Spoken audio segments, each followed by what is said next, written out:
के इलेक्ट्रिक ने कराची के लिए बिजली की कीमत में 16 पैसे फी यूनिट कमी की दरखास्त नेपरा में जमा करा दी है। मजीद जानते हैं डॉन न्यूज के नुमाइंदे ताहिर शिरानी से।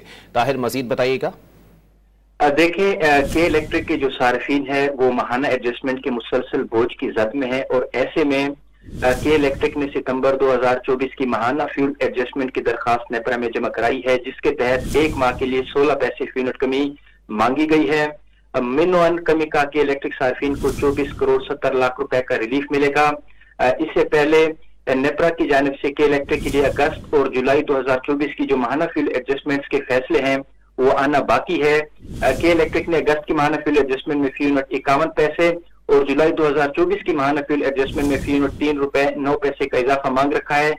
दोनों जो माहाना एडजस्टमेंट है उस पर अभी तक नेपरा की जानिब से नोटिफिकेशन जारी नहीं किया गया है और उसके बाद जो सितंबर की माहाना एडजस्टमेंट है वो भी नेपरा में जमा करा दी गई है, जिस पर 31 अक्टूबर को नेपरा की जानिब से समाप्त की जाएगी और उसके बाद फैसला किया जाएगा। जी, बहुत शुक्रिया ताहिर।